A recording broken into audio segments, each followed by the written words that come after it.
Welcome to Mint. I am Ruchira Singh.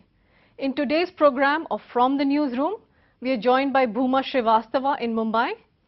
And today we are going to talk about Coal India and its bid to acquire assets overseas. Welcome to the show, Bhuma.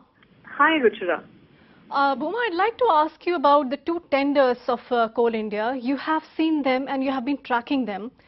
Can you tell me how significant this is for people who watch this company? And do you think it's a significant part of their business development?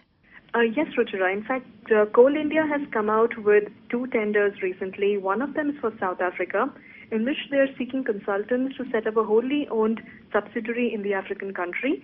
And the second one is for Mozambique. The first one for South Africa, which closes tomorrow, is quite significant to the extent that they are setting up foot in a country which has so far not seen any adverse regulations as far as coal mining is concerned. The other two big producers in the world are Indonesia and Australia, but both of them in the recent past have seen adverse regulatory changes, with Indonesia introducing benchmark pricing, Australia introducing carbon tax.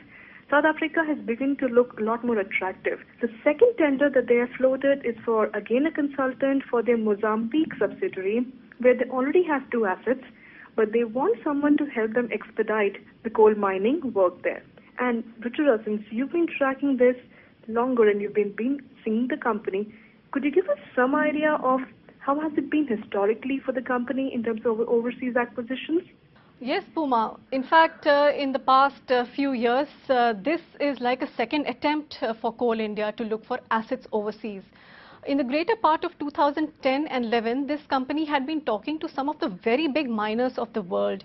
It was talking to Massey Energy of US, it was talking to Peabody Energy of the US, it was talking to Sinar Mas of Indonesia, and they were looking for something like at least 6 mining assets all overseas in Australia and Indonesia and perhaps the US also. Also, Bhuma, you are close to the markets and you have been talking to a whole lot of investors who are based in Mumbai. What have they been telling about this stock and how has it performed over the last 1.5 years? Could you please throw some light over it?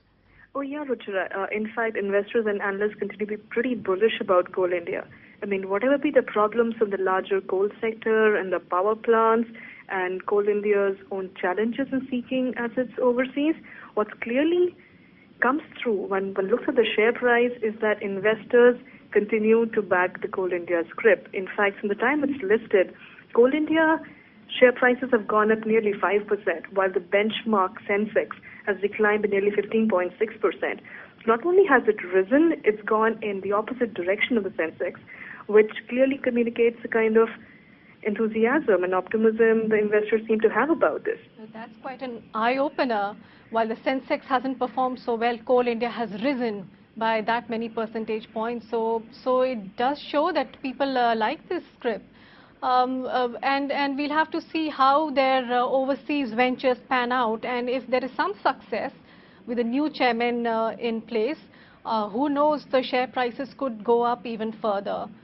On that note, I end today's program. Thank you for watching.